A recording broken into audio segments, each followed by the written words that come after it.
It's a pleasure to meet you, Joseph. Do you prefer Joe or Joseph? Either one. People always ask me, I never have a good answer. So, Okay, yeah, good yeah, to meet you too.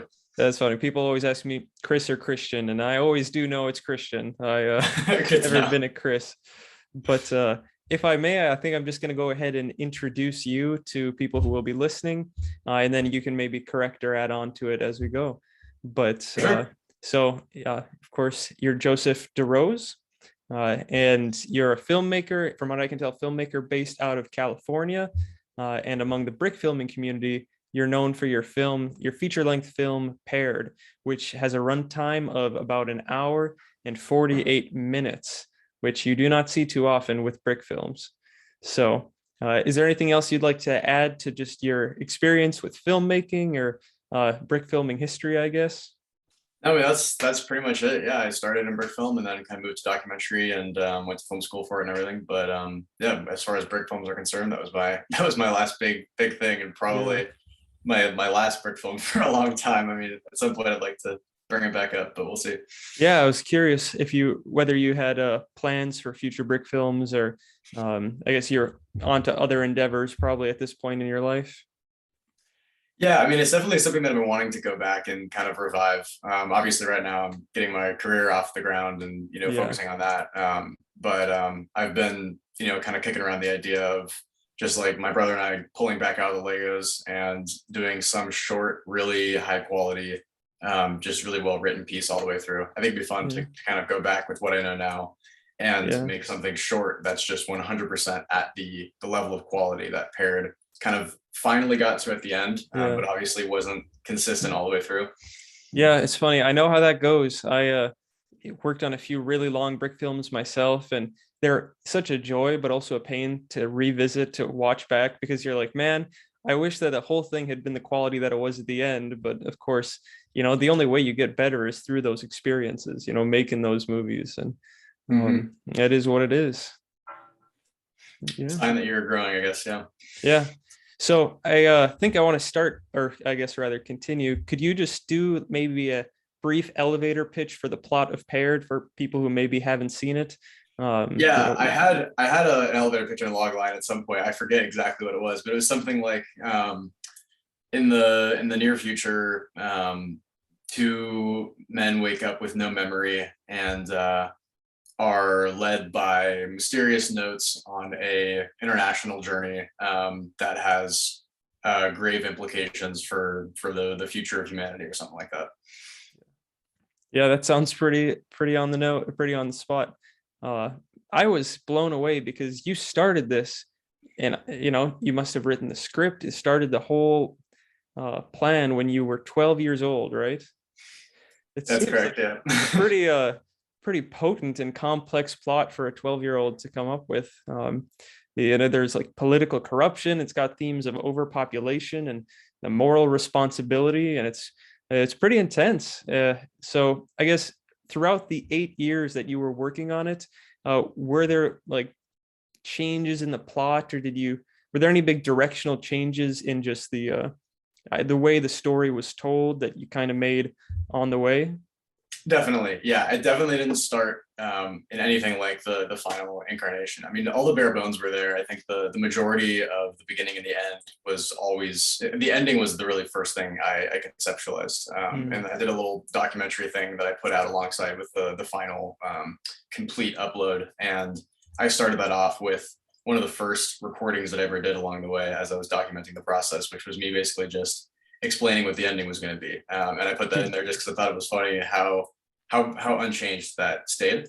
Yeah. So that was definitely locked, but everything surrounding the ending conversation, and therefore everything leading up to it, changed quite a bit. And that was actually something that I continually tinkered with as I kept filming, was specifically kind of all of the ideas around the ending, because I had set up this idea that there were these two guys that had you know apparently had their minds wiped and were for some reason being led throughout the world. And the initial reasoning for that, I quickly realized, just didn't make any sense. It didn't hold water. And Mm. so I was constantly in this unfortunate position of trying to plot wise justify something that really I kind of realized just didn't make any sense. Hmm. And I had a really hard time trying to kind of reverse engineer why that might be, that the original setup of the film even took place.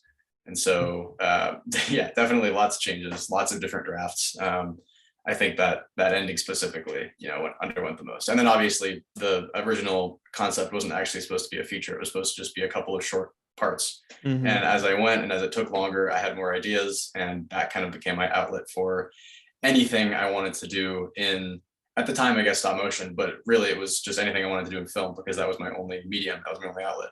Mm-hmm. So it kind of inflated as all of my interests changed over time. I just kept shoving it into paired because that was the only place I could get it out. Yeah. Well, I think, it's funny.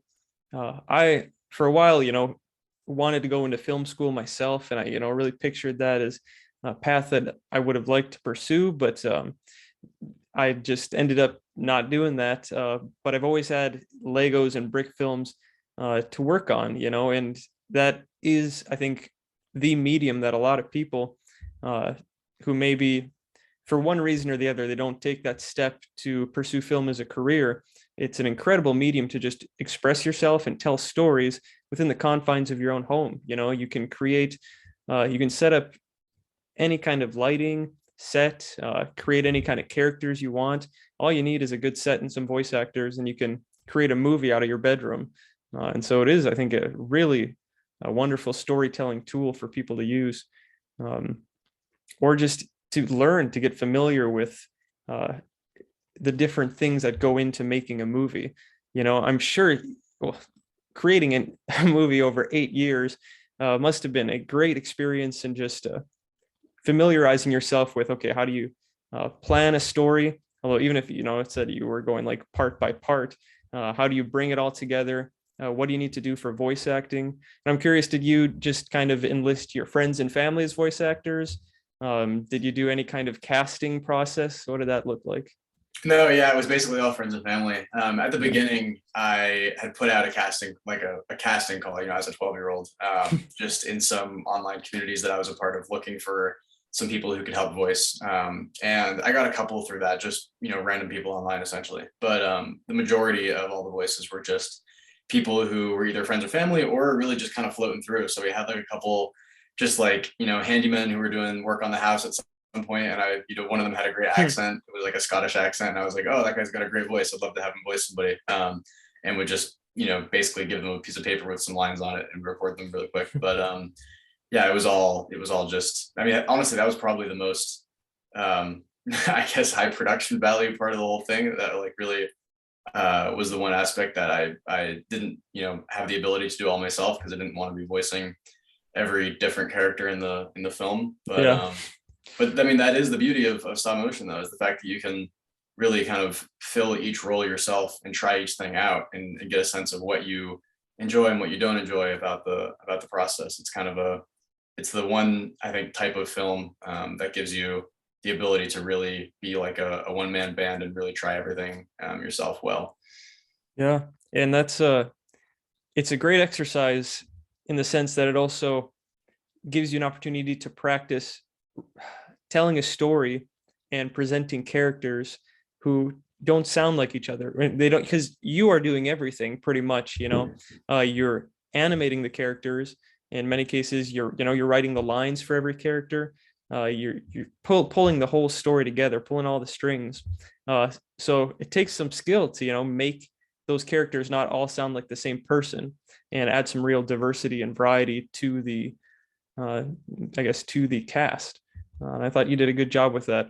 I really liked, there were a few characters that I really liked. Was it Tom Freeman? Was he I think that was the name, the officer of the Resistance. I don't know who the voice actor for that was, but I thought he did a good job. He's actually, it's funny that you bring that up, because he's one of the ones who I did I guess cast from online, but specifically just because he was an idol of mine. Actually, he was a early days stop motion, I don't know if you'd call him a pioneer, but he made a bunch of really popular brick films called the Package Trilogy. So his YouTube channel was Saminatorger or Saminatorger. I'm not sure how you pronounce it, but he was a big deal back when I was first watching brick films, sometime around 2011. Yeah. So when he voiced any interest in doing that, that was, I was kind of starstruck. So I thought it'd be a great opportunity to have him incorporated into the film just because, he was a big inspiration for me. Yeah, I am so amazed. I don't know if do you follow the Bricks in Motion Discord? Are you on there at all? I don't, yeah, unfortunately I've kind of, the ties to the stop motion community, to the Lego community, have withered over the years for me. But Yeah. Hey, I yeah. get it. I've tried to get back into it. I feel like, me personally, I've always been kind of like in my own little bubble on YouTube, and never really took the steps to get into to kind of explore that community and become embedded in it. But I peruse them on Discord, and it's an incredible community. I mean, people are so collaborative, and they have, I don't know if you're familiar with the contests they host, like THAC, a 24-hour animation contest, and different such contests. And I just think it's really wonderful. I was a little too young to really remember the early days of the brick filming community. Like, there was a brickfilms.com website, and I kind of miss that. And maybe this is the case for you too, where we kind of got in just as brick films were exploding on YouTube. And that was how we discovered them. I remember you didn't ever see the Most Pointless Adventure trilogy? Does that ring I any don't think so. bells? No, that doesn't Oh, ring a bell. yeah, it's funny, that's one that just inspired me so much. And a lot of those, I feel like those videos you saw early on when you're young, boy, did they leave an impression when you see like Legos on the screen moving by themselves for the first time. Yeah. So overall, looking at the story and thinking back, what aspect of the production would you say you're most proud of, that you look back on and you're like, God, I did that part well? That's a good question. I don't know. I mean, I think looking back on it, I've got issues with a lot of different parts of it. Yeah. I think I'm tempted to say the editing just because that's the thing that I do, but honestly, I don't think that'd be accurate, because it's kind of something that maybe I was thinking as an editor, just trying to be economical with my frames, but I felt like I edited in the camera. I never really cut anything in post. I was always just using the duration of the shots that I would shoot. But I think maybe honestly, I'd say the animation and the cinematography, because that's not something that I do anymore. So that's not like that was the beginnings of what would be the rest of my film career or anything. But I think that's just what you see the biggest improvement in from beginning to end, is the quality of the animation, and just how things look, really. So that would probably be, in terms of growth anyway, that'd be my biggest I guess pride out of the whole project. I gotcha. So what you do now is primarily video editing. Yeah, I'm a film editor for advertisements, documentaries. I'm just a freelancer, so I jump from contract to contract. That's awesome, man. I wonder, as brick filmers often have to, wear many hats in a production, which, can be pretty handy. But I've got to imagine that editing is one of the skills that's most finely honed, outside of just animating. But a lot of the time, especially early animators, we're not thinking about camera movement as much, or, this cinematography, this, that. I did notice right away in Paired, there was some like significant and very intentional camera movement. You kind of knew what you were doing. When I started, it was just like set up the tripod and just, shoot, and, whatever happens, then maybe later it's in a different angle or whatnot. But I was impressed with, you had some really ambitious shots, especially in those big city scenes where you've got the mechs coming in, the paired drones, and just wreaking havoc. There's one cool shot where Gordon and John are running across the street and the camera's following them, and the steps of this giant tripod walker are kind of stomping around them. And I was like, dang, that's a good shot. Yeah, all that stuff came towards the end, the first couple parts, and I refilmed in the final full film on YouTube. I reshot the opening, so if you will go back and watch the individual part, which is still up floating around on YouTube, it's a lot more like just planting the tripod wherever it'll fit and just rolling. But yeah, I tried to do more of that intentional cinematography, and basically just try to mimic some of my favorite types of shots that I was seeing in really, really big budget stuff, because that was obviously one of the references, was, basically trying to make a blockbuster in stop motion, which means a lot of those types of, dolly shots and just like general kind of long wonders that are meandering through scenes. Yeah, it's such an interesting part of in my experience, I guess, trying a project of this size or just like bigger brick film projects, because there's a temptation to just, find the easy angles, take the easy shots, and minimize movement. But part of the spectacle of stop motion animation is, people watching being like, wow, I can't believe they did that scene. That looks incredible. That must have taken a lot of work. That is a big part of what makes stop motion so cool. So it does take some, willpower to just, okay, I'm going to sit here for 3 hours and I'm just going to power this thing out. But, I think it always pays off.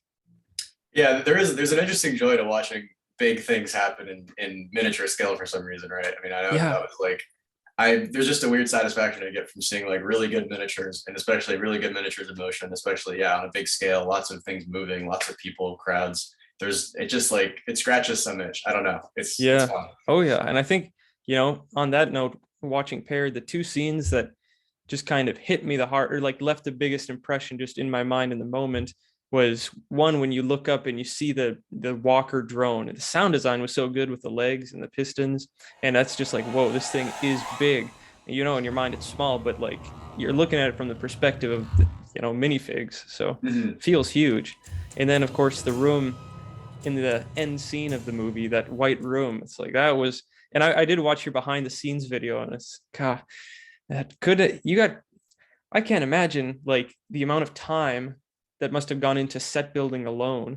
And then you had to order parts, I'm sure. Did you pick a brick or Bricklink or? Definitely, yeah. Yeah.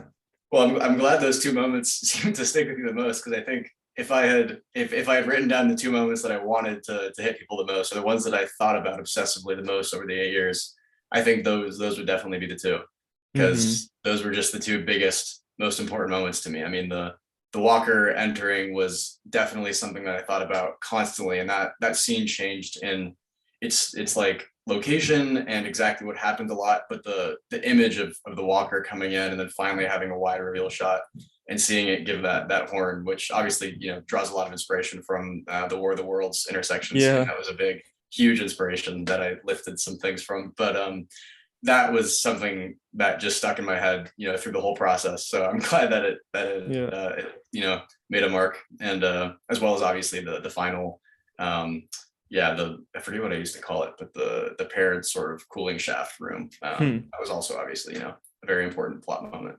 Yeah, it was great. I thought despite the fact, like you said, you made changes throughout and you did your best to tie up loose ends in the plot and make things make sense. But I thought, the end scene, without giving away too much, was really a cool twist, and it does give you this this aha kind of moment that's is really cathartic at the end of a movie, where it's like, wow, very cool. So I thought you pulled that off very well.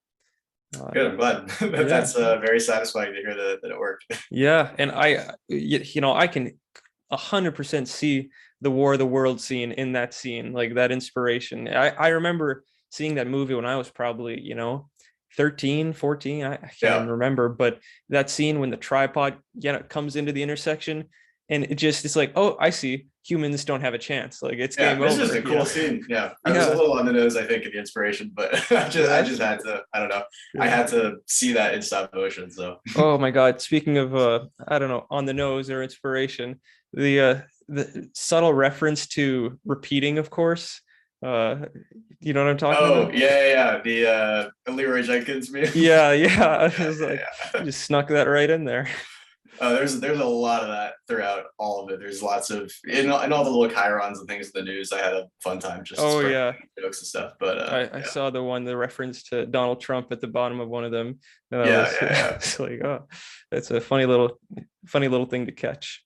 And I tried to use them too for world building when I could, because that was one of the things that changed in the writing process, was me trying to kind of create a more believable but also nuanced world that felt I guess more grounded in what was happening. I got very into climate action towards the last couple of years of shooting it, and wanted to build some of those ideas into the world building. So in the reshoot for part one, I tried to add little things like that in the chirons, but also just in the way that the world was changing when John and Gordon awakened to it, and in just little things on like billboards and stuff like that, references to food shortages and whatnot. and also tried to steer it away from some of the ideas that I had or was interested in, as a kid, after realizing that focusing on overpopulation as the main issue is maybe a more problematic sort of focus than I thought when I was young. And after learning a lot more about the real world issues and solutions, tried to incorporate some of that when I could. Yeah, I think that's really cool. I mean, what's the point of telling a story if you can't incorporate your passions into it, and the things that you actually care about? I thought that was a thing you did really well. Especially, I thought you did a good job of, I don't know, highlighting the moral difficulty in certain decisions when it comes to the future of mankind without being too preachy as well. When John and Gordon are having that conversation, and again, I'm not going to give any spoilers here, but they're having a conversation about doing the right thing. And, let's see, how should I put this? Making a very hard decision, and is it their right to make that decision? And I don't know, I thought it was thought-provoking in that sense. And it wasn't even, it allowed the viewer to come to their own conclusion too. It didn't, just like throw it in your face and say, here's the answer. It's like, it's a complicated, there are complicated issues out there. And sometimes people who seem evil might not necessarily be as evil as you think. Yeah, I wanted to leave it kind of a morally ambiguous territory. I think there's strong arguments to be made either way. And I think, honestly, if you'd asked me what I thought the right, side to come down on in that situation was, if you'd asked me 4 years ago, I probably would have said something different than what I would say now after, the last couple of years of political awakening that I feel like a lot of the world has, and certainly I have had. So I think it's the kind of thing that your sensibilities change over time as you have new experiences and learn deeper, just realities about what's going on. Yeah, absolutely. I think about the views I had of the world even 4 or 5 years ago, and it's just, I'm not the same person, and I don't see the world in the same way. And it's but you just have to maybe have some humility as you go through life, and figure it out as you go, and that's all right. And just be open-minded, I guess, to having your mind changed.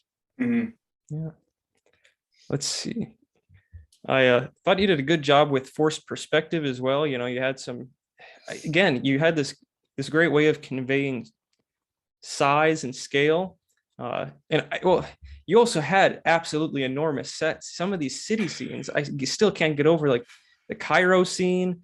What was the other city that they were in for a while? Well, the Mumbai set piece is definitely one where forced perspective was heavily relied upon, because we were looking straight down a street. So without it, there would have been, basically no end to how big the set had to be. Yeah.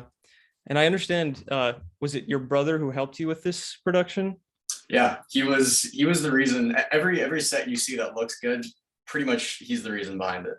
He's an engineer by trade. And so he brought not just the like design sense to how things should look and how to make them look correct, and also high budget, I guess you'd say, but just I guess realistic, but also brought the structural integrity aspect of it, so we could build things that were big without them falling apart.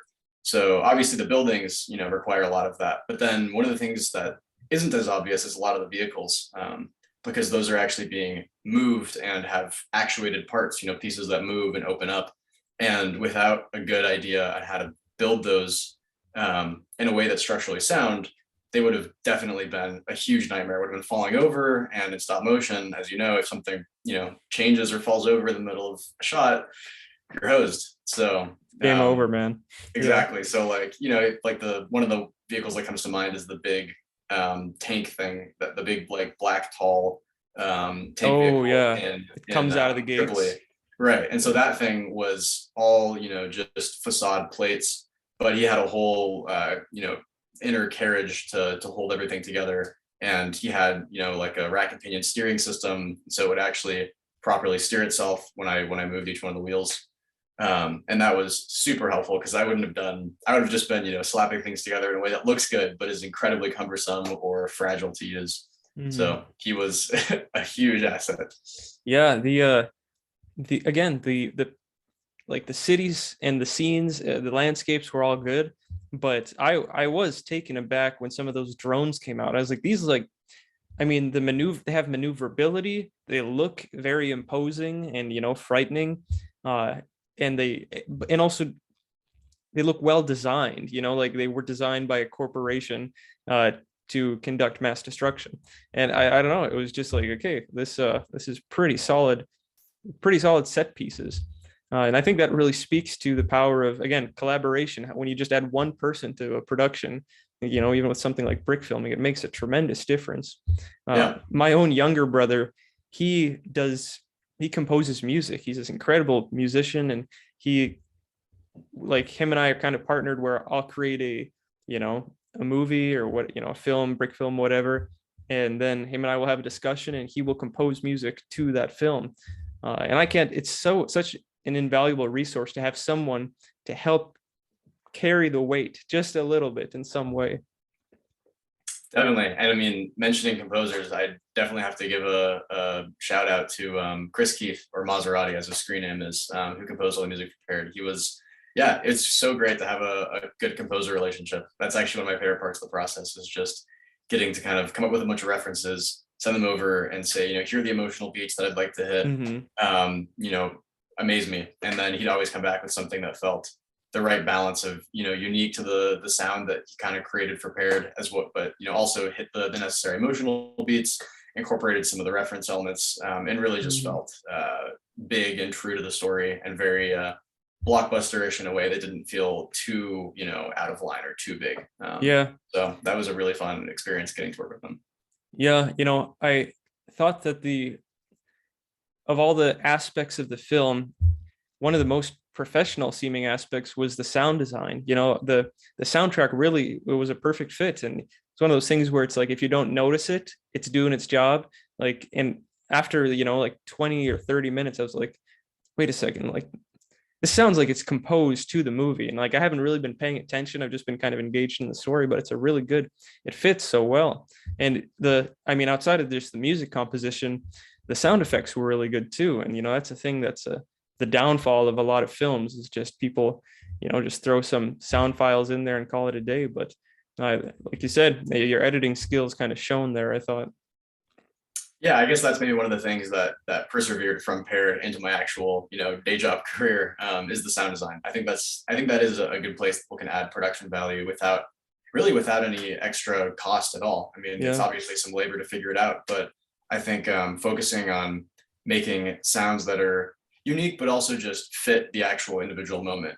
Like you said, instead of just grabbing a stock audio file for, the main individual, props or whatever are picked up, also adding backgrounds, trying to add a little bit of Foley, footsteps, things like that. I think that goes a long way to help you get immersed into the story. I had a film teacher back in high school who told me that audio is more important than video, because if you watch a very low quality video clip that has decent audio, you're able to kind of look past the issues with the video, and you can hear everything clearly. It feels right.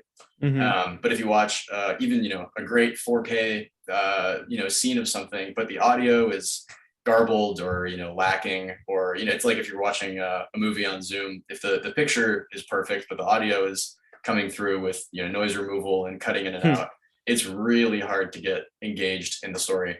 So I think if you can, and if you think of stop motion as sort of an abstraction away from live action, so it's a little bit harder to be engaged with just on its own. As like sometimes if it's not the highest quality, if your soundtrack is good, that can help you look past some of those issues and really see it as if it's just a real world that you're looking into.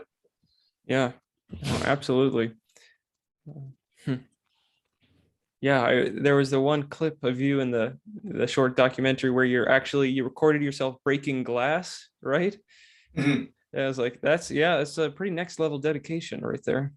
Yeah, I've been building a sound library of just stuff I record for a long time. So that was, most of it was at the time specifically recorded for Paired, but I was also just picking up sounds that I thought were cool. I brought a little Zoom H4n recorder, which is, like $100 or something, and you kind of just bring it around, and anytime you hear something interesting, you can whip it out and record it. And I definitely recommend that, because it's amazing how many just little random sounds that you'll start paying attention to and hear. I've got some really big metal groaning sounds just from a bear box in Hmm. Yosemite one time, when I was camping, and the rusty metal hinges gave this great, very like just like it had a lot of expression, the moan and the groan that it would create. And so I recorded that, and that became the metal sounds for a lot of the big Hmm. machinery throughout the film. So definitely recommend that as well. Yeah, that is good advice.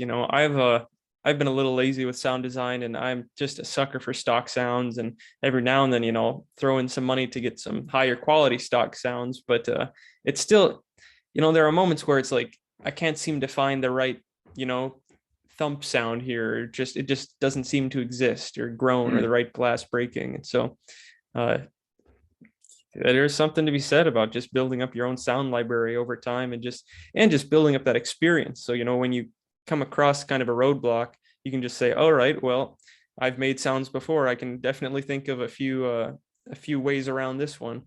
Yeah, So sometimes it's in the weirdest place that isn't you wouldn't get the sound from the actual source itself. Sometimes you'd actually yeah. find a creative solution in something else. Another little anecdote would be the drone that follows them around, the flying drone at the end Mm, is has this very shriek like sound to it. That's kind of the whine of the engines. It was supposed to sound scary, and I didn't have anything that sounded very good for that. There wasn't anything I could at the time. I didn't know how to synthesize sounds at all. I didn't know how to use a synthesizer. hmm. And so I just recorded the sound of our tortilla press, which is a Oh heated my press. So when goodness. you're pressing a tortilla, it's releasing steam between two plates, and it's squealing. Yeah. And that became the sound because that's what I had access to. Wow.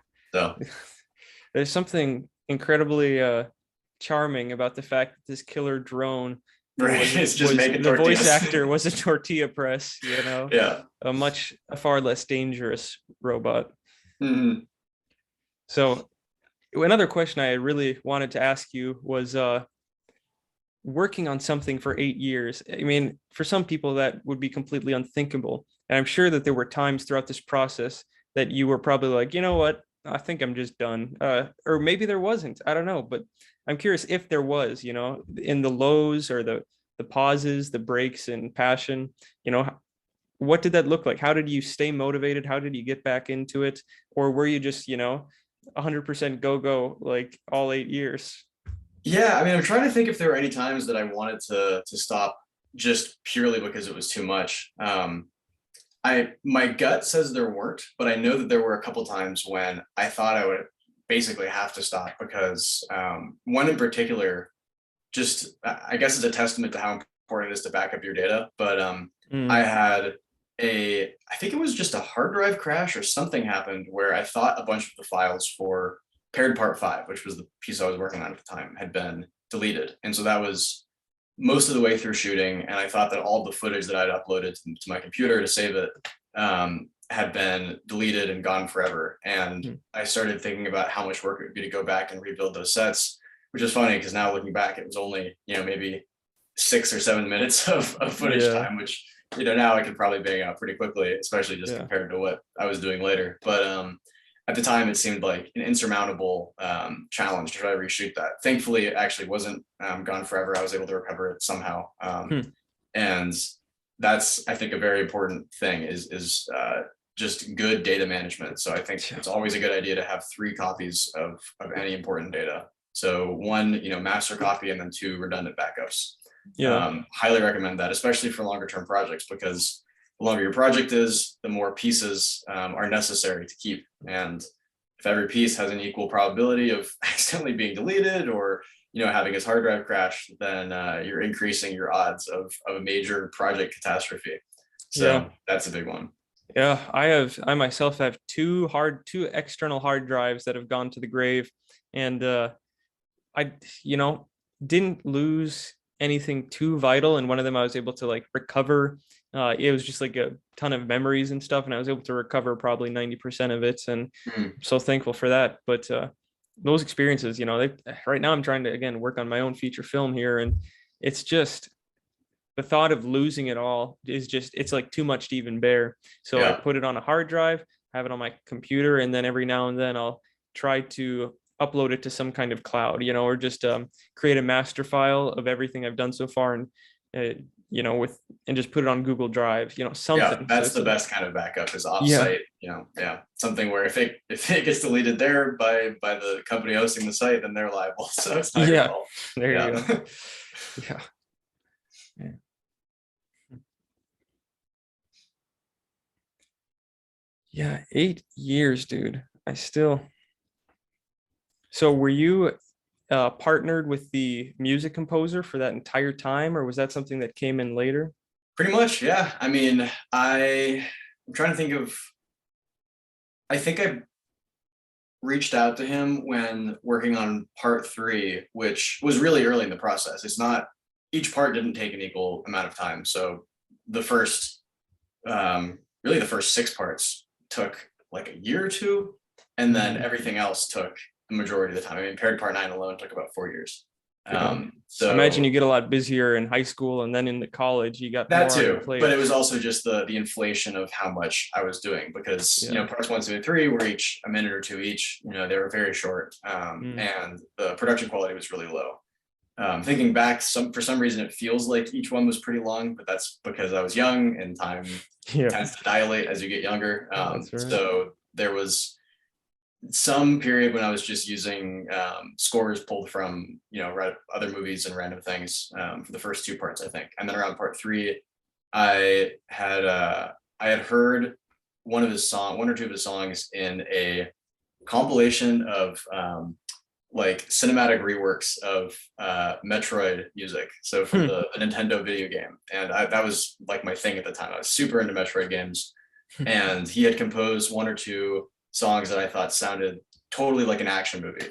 And so I found him on YouTube or something like that and was able to send him a message and said, "Hey, I'm a 12-year-old making a stop motion Lego movie. Want to do a song for it?" And it started with just one song, and that was going to be the main theme. And funnily enough, that actually never got used because Hmm.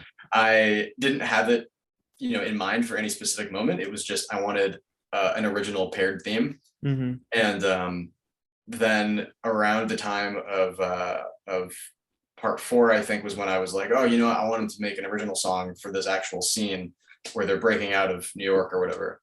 And then from there, it was like, oh, well, I want to do that again.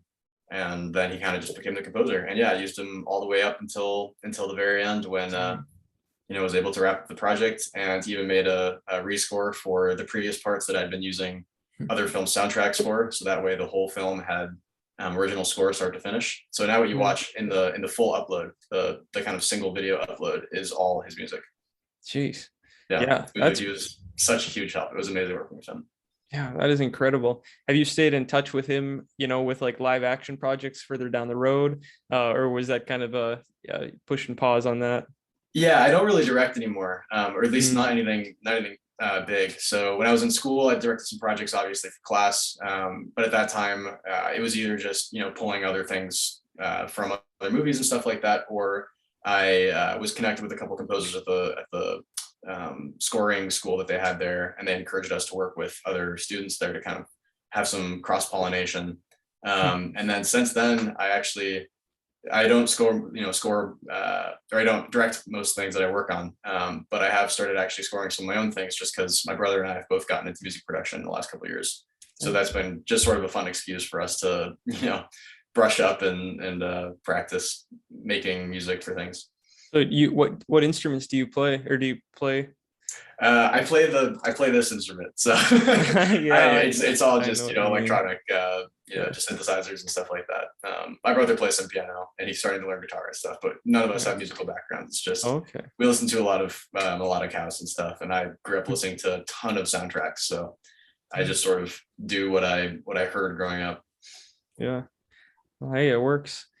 So are you done? Are you done with school now? Yeah, I graduated in 2020, very unluckily, but I am now in the working world and still living in LA for the next 6 months or so. But yeah, Gotcha. Yeah. Where are you from, California originally?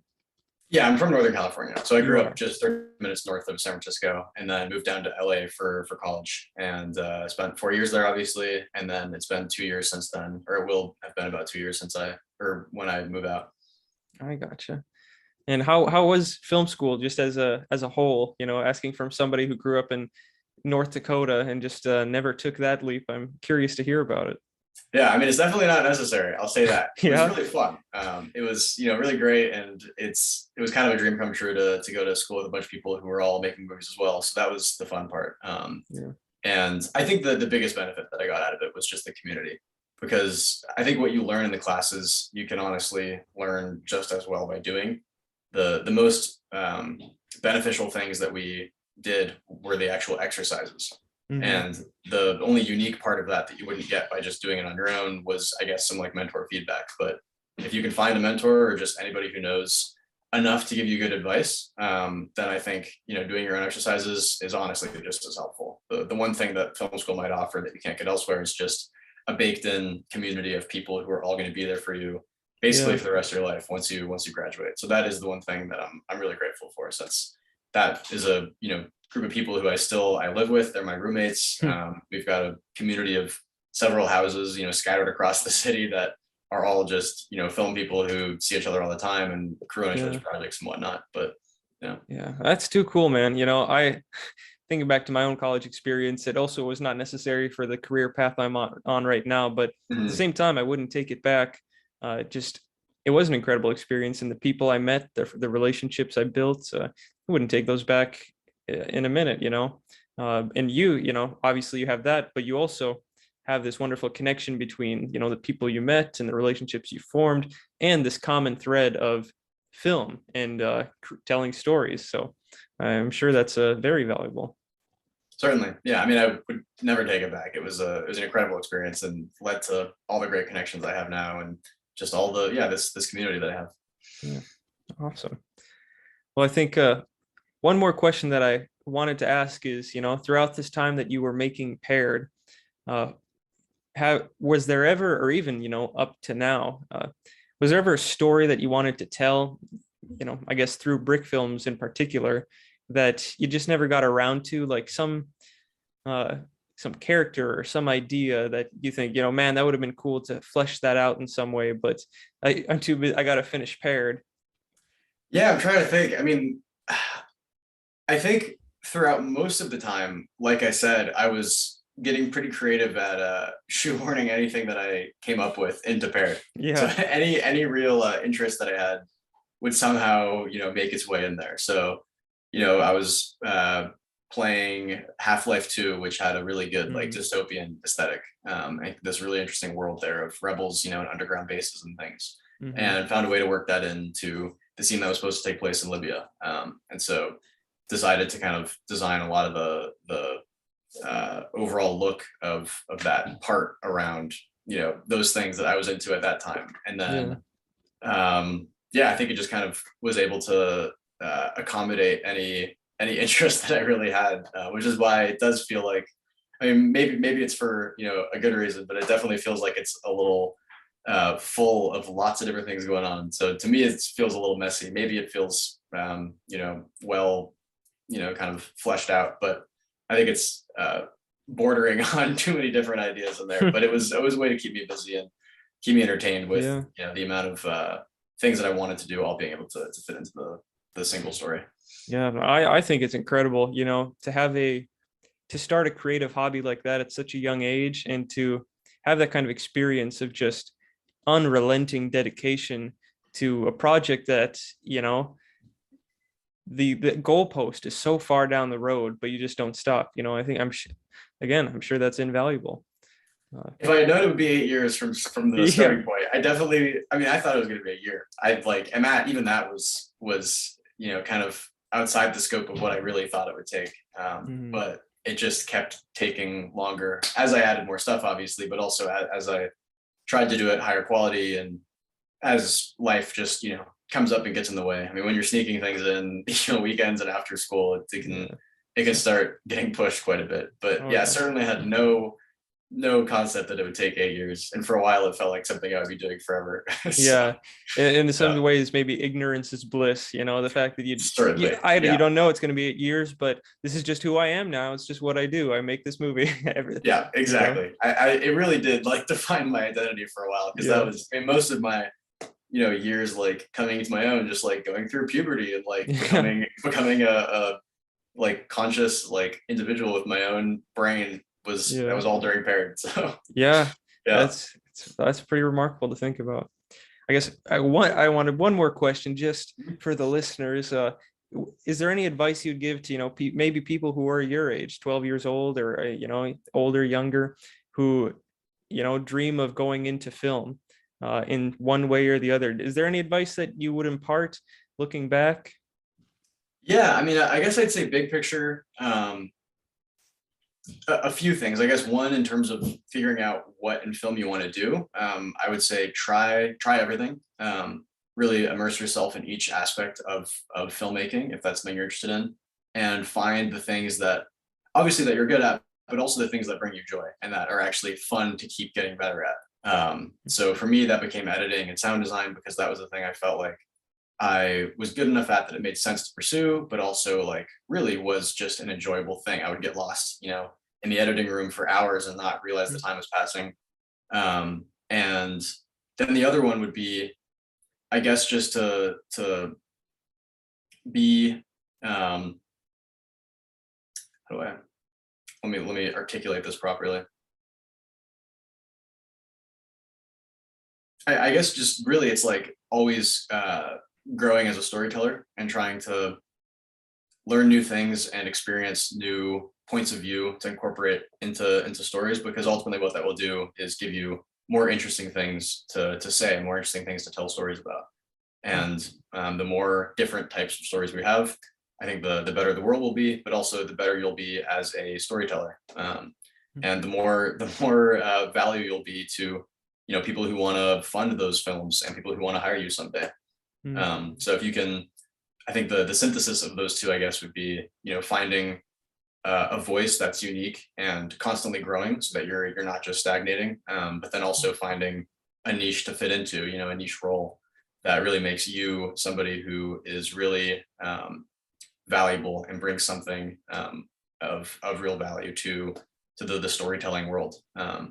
And I think those two together are probably, maybe that's more like career focused than people would want at 12. But I think at the time I would have liked to know something that would actually put me on a path towards going somewhere functional, Yeah. something that I could really know is gonna, be utilitarian to me in some way, I guess. Yeah. I And think then I that's guess great. Oh, go ahead. I was gonna say, and then small details for brickfilmers, I guess, would just be get good at lighting, pay attention to, even if it's just a desk lamp or something, that adds a lot of production value. That's something I wish I had thought about earlier. And pick a frame rate and decide on some walk cycles and basic movement, like just pick like specific number of frames for some movements to make things look fluid and also make things look consistent. That was the big problem with my animation early, was just each walk cycle would be a different frame rate, and my frame rate would change from shot to shot depending on how quickly I animated it. And that can, if you pick that and kind of standardize it in a way, that adds so much just smooth consistency to your whole animation, and then your audience will thank you. Yeah. And pick a frame rate, stick to it, but also pick it informed. Don't just pick a random number, because when I started, I didn't know about frame rate standards, but I generally animate at 15 frames per second now, and I stick with that, and that's you could go for 24 or whatever, and but 12 or 15 seems good, because that's half two standards, 24 or 30 if you're in digital or going for like a film look. So I think those two, 12 and 15, I think are very good places to start. Yeah, I remember I randomly animated a video at 18 frames per second because I didn't know any better, and I thought it looked pretty good, but it's just a random frame rate. I mean, that's a pretty high frame rate. Yeah, it'll obviously get you some weird, like, it's not a huge problem, but if you're in a 30 FPS timeline, that'll get you some weird holdover. Yeah, a certain frame is going to be 2 2 frames long in the thing. But if you can animate 18, I mean, honestly, I feel like that look pretty good. Yeah, the problem is, whatever you animate at, you gotta get familiar with that frame rate and what things look like. It's so just randomly doing 18 for a video, I guess it was a fun test, but yeah. Make sure to build your walk cycle around your frame rate for sure. Yeah. Otherwise, everyone's going to be running or taking forever. Yeah. Well, I think that's a lot of great advice to leave on. I think this, in reference to what you said earlier, the strength of the brick filmer is that they have the opportunity to wear every hat, and I think if something younger brick filmers or starting brick filmers might want to think about is, what are the different, just do a little research. What are the different departments that you have on a film set, and how are you doing at like playing each department, because maybe you're not thinking about lighting when you're starting off, but they have entire departments for that. Are you being intentional about the lighting, the set design, even what the characters are wearing, So, and then throughout that process where you're doing everything, where do you enter your flow state? Because that might be a good signal into what, the future might hold for you. Certainly. Yeah. All right, Joseph. Well, thank you so much for your time tonight. This was absolutely wonderful. Of course. Yeah. Thank you. This was fun. Yeah. I wish you best of luck with your filmmaking endeavors. I'm sure you'll do great things with the kind of passion and persistence you seem to naturally have. So thank you. Yeah. And good luck to you as well. Well, thank you, man. All right. Take care.